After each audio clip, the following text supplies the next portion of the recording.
It's 7:05. A very good morning to you. An Isle of Wight campaigner says that people with sight loss are more at risk from coronavirus. Tina Snow is calling for people with sight loss to be a higher priority for vaccinations. She joins me on the show now from her home in Newport. Good morning. Good morning, Alan. How are you? I'm well, thank you. Tina, tell me a little bit about yourself. Okay, I'm totally blind. I've been blind from birth.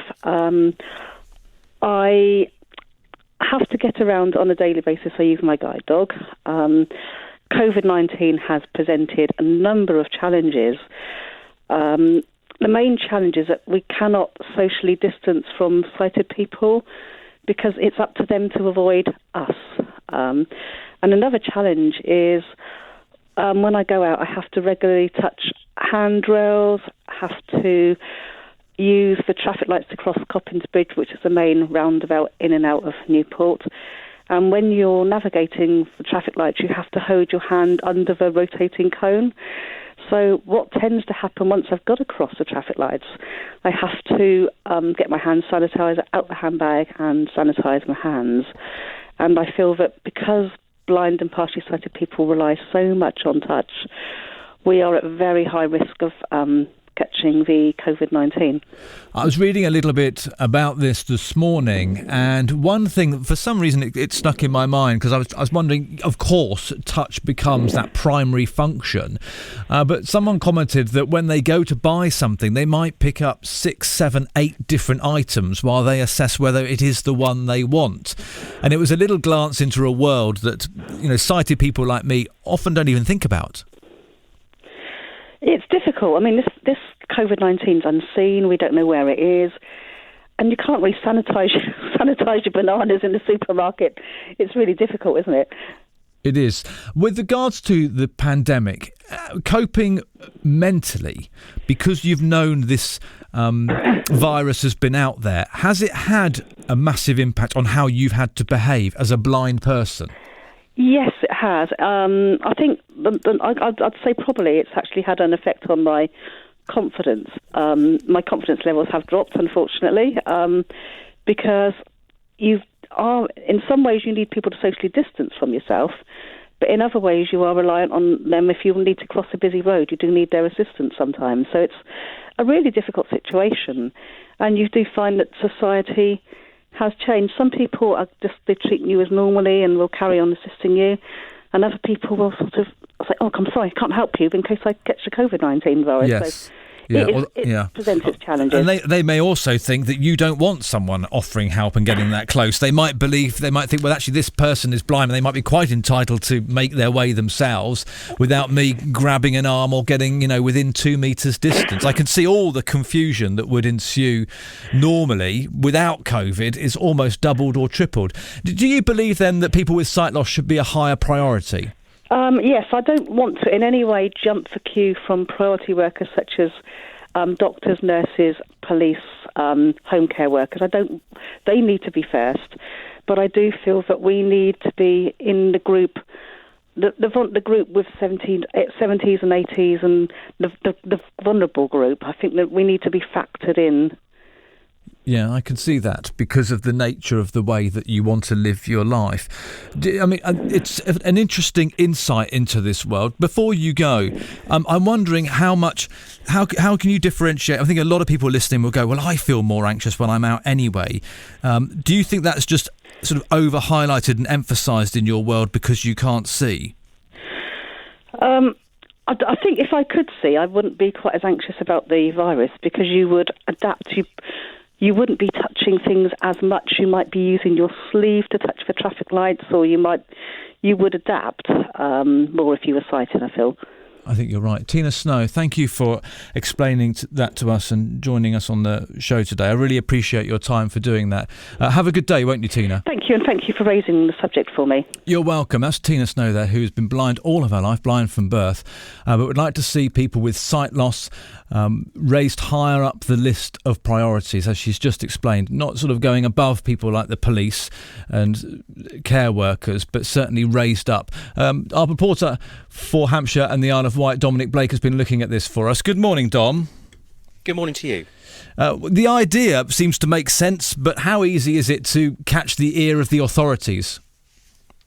Well, we put Tina's points to the organisation which sets the priorities for COVID vaccinations, Alan. That's the Joint Committee on Vaccination and Immunisation, or the JCVI. We asked them for an interview, but they sent us a statement instead from the COVID-19 chairman, that's Professor Wei Shen Lim.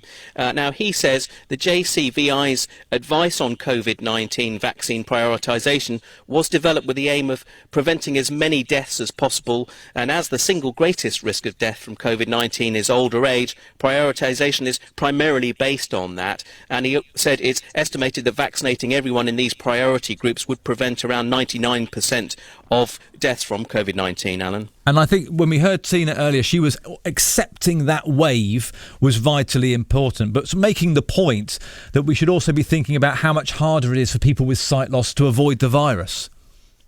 Yes, she is aware of the guidance from the JCVI, and that really, when we put these points to her about to the JCVI about how much more difficult it was for people with sight loss to avoid catching the virus, and that just didn't seem to factor into their thinking. So she did find that very disappointing. But the professor in charge of the committee did say that we don't yet know the impact that this vaccine will have on transmission. So we will continue to vaccinate those who are at highest risk of serious illness and death. But he did go on to say that as their understanding of the vaccine developed, they would continue to develop advice, and perhaps things might change in the next stage of the process. But at the moment, it's primarily based on age, and Tina, of course, was very disappointed by that. Tina, there seems to be very little shift in the government's position with regards to what they're going to do. They're just going for a very simple, straightforward approach at the moment.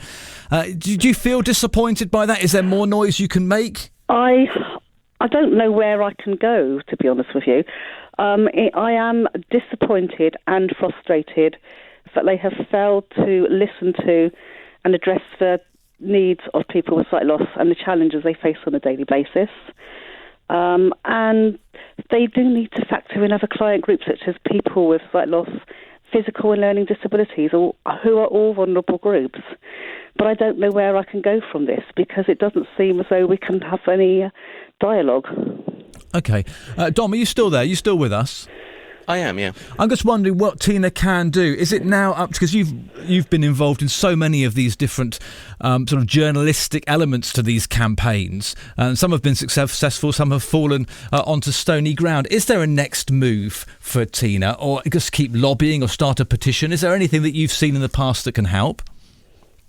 Well, I think there are factors that perhaps may not have been fully considered. For example, that if people with sight loss are more at risk of catching coronavirus and you don't do anything to protect them, the worry is that they might be disproportionately reflected in the numbers of casualties from this terrible disease, because, of course, young people do sometimes die of the illness. So there are still some arguments to be made. And also, I'd point out that Tina has a great track record as a campaigner and has changed the law, for example, on the way that police forces operate when they deal with people with sight loss, introducing a password system. So she's a very successful campaigner, and I'm sure that there's more that can be done. Thank you for that, Dom. Tina, there you go. Look, you've got previous in this, so maybe it's an initial knockback and you need to reassess. We've got Sight for Wight on a little bit later in the show as well, so maybe there is more rattling that can be done, because you put a compelling point forward.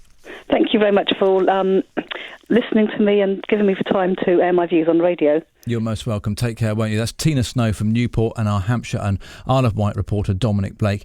In the next hour, we're going to hear from Lisa Hollyhead from the charity Sight for Wight. If you've got any ideas how that can be raised with a bit more power, a bit more potency, do let us know here on the show. 0808 100 3800 is the number to call. BBC Radio Solent. Good morning, 7 minutes past 8.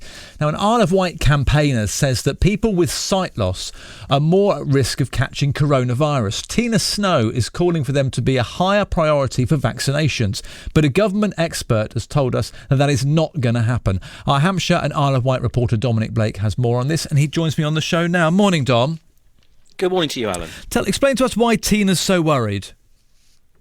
Well, Tina's been blind since birth, and she says that COVID-19 is a really serious issue for people like her because it's much harder to avoid the virus. She says that because, for example, it's harder to ensure social distancing. They have to touch things like handrails and traffic signals to get around, and perhaps a whole number of other things that you or I might not normally think about. For example, just things like having to accept deliveries in person, or perhaps needing help crossing roads where you sometimes need to get close to people. So Tina thinks for all of those reasons, sight loss really ought to be a factor in determining the order of priority for COVID vaccinations. And Tina's not asking to sort of leapfrog the queue, is she? She's saying, look, take us into account, take everything we go through as blind people into account. Yes, that's right. She just thinks it should be a factor in the thinking, so she doesn't want to be top of the list, but she just thinks that people with sight loss ought to be further up it. But when we put those points to the Joint Committee on Vaccination and Immunisation, which makes the rules, it said that when it comes to the chances of actually dying from COVID-19, the single biggest risk factor is age, and that's why priority is being given to older people and care home residents. And it says that it estimates that vaccinating everyone in these older priority groups could prevent around 99% of deaths from COVID. Now, Tina understands that, but she just says a more flexible approach is needed.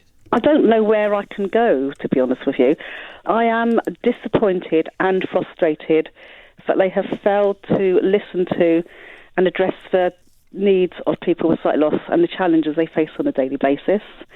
And they do need to factor in other client groups such as people with sight loss, physical and learning disabilities, who are all vulnerable groups. And that's Tina Snow from Newport. Listening to that is Lisa Hollyhead from the charity Sight for Wight. Good morning, Lisa. Good morning. Now, Tina put it very well, and if you want to listen back on the BBC Sounds app, if you're just tuning in now, she explains very well that the mental impact of not being able to conduct your life as a blind person in quite the same way is an additional loading that this pandemic has brought. It's quite hard to explain until you start to realise that, you know, someone like Tina navigates their way through the world by touch and has to have the confidence to do that. I have listened in, and yes, I completely and utterly agree with everything that Tina has said. It is a point that does need telling to people. I myself am registered blind. I'm not totally blind, but I've been registered blind since birth, and we do a huge amount by touch. Do you think that, representing, if you will, Sight for Wight, we've all had the emotional impact of coronavirus. Do you think it's been worse for people that you are in contact with who have got sight issues? Absolutely. You know, we have been in constant contact with members, and the downturn in the isolation that they're feeling and the solitude is definitely there. This said, you know, we do have to take into account that it is affecting everybody. A lot of people, regardless of anything, are frightened and aren't going out. So the message that we're very much giving our members is hands, face, space. You know, we do touch things, but we are very capable of washing our hands. Most of us are capable of wearing a face mask to protect ourselves. And obviously social distancing is more difficult. Nobody is denying that. But we all do our best. And those who do have guide dogs, you know, are being targeted of let's go and stroke the guide dog. But this isn't a new problem. This is a constant problem. But obviously it is more prevalent now because people are coming closer to us. Tina wants there to be some recognition and a moving of priority perhaps up the list. I imagine that your data also indicates that people with sight loss or deterioration of sight are likely to be in the older age bracket. They are. I mean, if you look statistically, 48% of people who are registered blind, which is now called severely sight impaired, or sight impaired, which used to be called partially sighted, is due to AMD, age-related macular degeneration. And by definition, this does hit the older age group who will already be prioritised to have the injection as soon as possible. Is there anything that Sight for Wight can do to lobby government to support Tina in her campaign to get at least some recognition that it's important that it's considered? I think, we have been trying to, but it is a blank wall. They are saying, as you've reported, that this is how it is going to work. But what we can do is very much keep sending the message out to people. Blind people do touch things. They aren't being ignorant. They are just simply getting around the only way they know how. And so tolerance of people is a very key factor that we are sending the message out. Blind people are doing their best, as is everybody in this pandemic. So please give us space.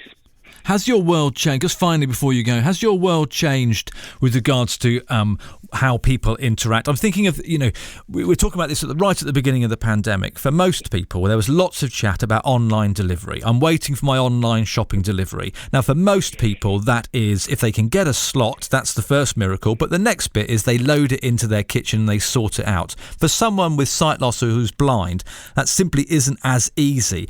Have delivery companies been reasonably compassionate, or have they started putting things down and saying, look, I'm going to tell you where it is, but I'm not going to hand it to you? Has anything changed there? When things are delivered now, there is no contact, and that is a fact. I myself am quite capable of taking my shopping. I know what I've ordered, and we do, as Tine has repeated, we do everything by touch. So we know what we've ordered, and we are generally quite capable of taking that shopping as if we had taken it out of a car or a taxi previously and sorting that shopping. The delivery companies, yes, it was to begin with very, very difficult to get a slot, but all of the major supermarkets that we've spoken to now do prioritise people with sight loss, and we haven't had an influx of calls saying that people can't get slots this time. So hopefully that is resolved. You've also got Morrison's, who work through Amazon now, which has become very popular with the members because it is so easy to click and it's usually there the next day. Yeah. It's been quite a change, hasn't it? And they have responded quite quickly. Thank you for that insight. Lisa Hollyhead there from the charity Sight for Wight.